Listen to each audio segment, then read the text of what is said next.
ناظرین کرام، آج ہم بات کرنے جا رہے ہیں ایران عراق جنگ کے بارے میں، جو بہت پہلے شروع ہوئی اور نہ جانے کب ختم ہوگی۔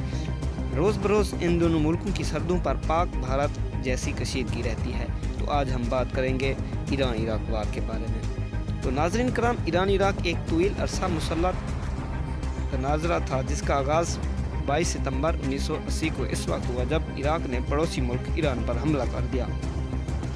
یہ جنگ تقریباً 8 سال جاری رہی۔ 20 اگست 1988 کو اس وقت کا خاتمہ ہوا جب ایران نے اقوام متحدہ سے متعلق جنگ بندی کو قبول کر لیا۔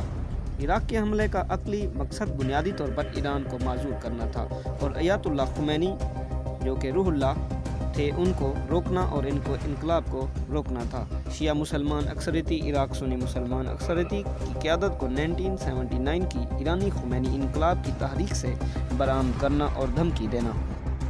عراق میں بھی خلیج فارس میں ایران کو غالب شکست کے طور پر تسلیم کرنے کی خواہش ظاہر کی۔ اس سے پہلے عراقی قیادت نے انقلاب سے پہلے ایران کی زبردست معاشی اور عسکری قوت کے ساتھ ساتھ متحدہ کے ساتھ ساتھ اپنے قریبی اتحادوں کی وجہ سے بھی ممکن نہیں سمجھتا تھا۔ ریاستیں اور اسرائیل اس جنگ کے نتیجے میں سرحدی تنازعات کی تاریخ رہی، جس کے نتیجے میں عراق ایران کے صوبہ خوزستان اور شٹل عرب کے مشرقی کنارے، جسے ایران میں اراؤنڈ روڈ کے نام سے بھی جانا جاتا ہے، کو الحاق کرنے کا منصوبہ بنایا تھا۔ اگرچہ عراق نے ایران کے بعد انقلابی انتشار کا فائدہ اٹھانے کی امید کی تھی اور انہیں کمزور اور ایران کے مقابلے میں فیصلہ کن فتح کی توقع کی تھی، عراقی فوج نے صرف 3 ماہ ترقی کی اور دسمبر 1980 میں یہ حملہ رک گیا تھا، جب دونوں فریقوں کے مابین زبردست لڑائی چھڑ گئی۔ ایرانی فوج نے عراق کو جنگ سے پہلے کی سرحدوں کی طرف دھکیل کر تقریباً سارے کھوئے ہوئے علاقے کو دوبارہ حاصل کیا۔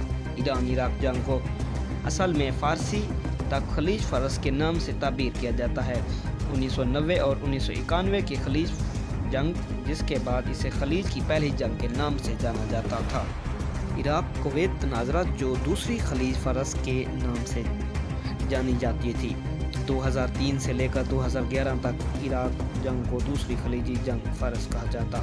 ایران میں اس جنگ کو مسلح جنگ کہا جاتا تھا۔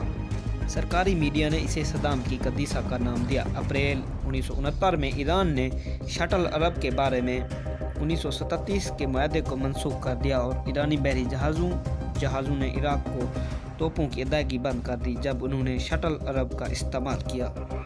1978 میں ایران اور عراق کی حکومتوں کے مابین تعلقات میں مختصر طور پر بہتری آئی، جب عراق میں ایرانی ایجنٹوں نے عراق کی حکومت کے خلاف سوویت نواز بغاوت کے منصوبے دریافت کیے۔ جب اس سازش کے بارے میں بتایا گیا تھا تو صدام نے اپنی فوج کے درجنوں افسران کو پھانسی دینے کا حکم دیا اور رضا شاہ پہلوی کے روپوش روح اللہ یعنی کہ آیت اللہ خمینی کو عراق سے بے دخل کر دیا گیا۔ 1980 میں ایران عراق سرحد کے ساتھ کچھ جھڑپیں ہوئی۔ عراق میں کم از کم 544 واقعات کی عوامی سطح پر شکایت اور ایران نے اپنی سرحد اور فضائی حدود کی کم از کم 797 خلاف ورزیوں کا حوالہ دیا۔ ایران نے 1975 میں سوویت یونین اور فرانس سے بڑی مقدار میں اسلحہ خریدا۔ صرف 1973 سے 1980 کے درمیان عراق نے ایک اندازے کے مطابق بتایا کہ 1600 ٹینک اور APC اور سوویت ساختہ 200 سے زیادہ طیارے خریدے۔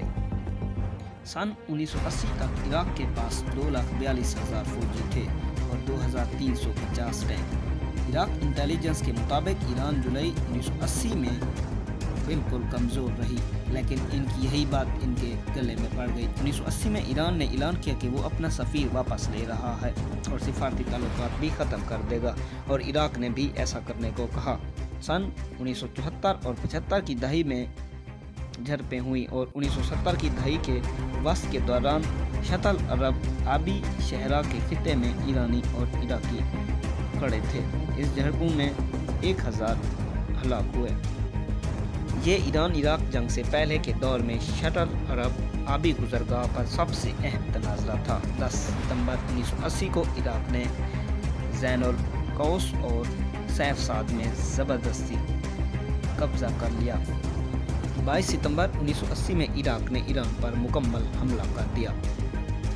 عراقی فضائیہ نے ایرانی ہوائی اڈوں تقریباً 10 اڈوں پر اچانک فضائی حملے کیے۔ یہ حملہ ایرانی فضائی اڈوں کو تو تباہ نہ کر سکا لیکن کچھ ایئر بیس کو نقصان پہنچا، لیکن عراقی فضائیہ صرف کچھ میک 23 BS اور SU-20 کے ساتھ گہرائی میں حملہ کرنے میں کامیاب رہی۔ 5 جنوری 1981 کو ایران نے پورے پیمانے پر کارروائی آپریشن شروع کر دیا اور اپنی فوج کو منظم کیا گیا۔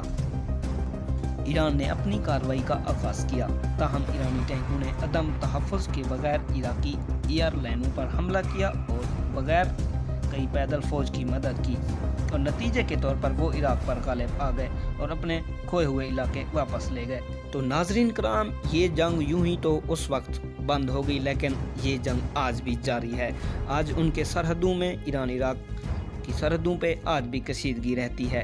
تو ناظرین، یہ تھی ہماری آج کی ویڈیو۔ آپ لوگوں سے ریکویسٹ ہے کہ ہمارے چینل کو سبسکرائب کریں، لائک کریں اور اسے زیادہ سے زیادہ شیئر کریں۔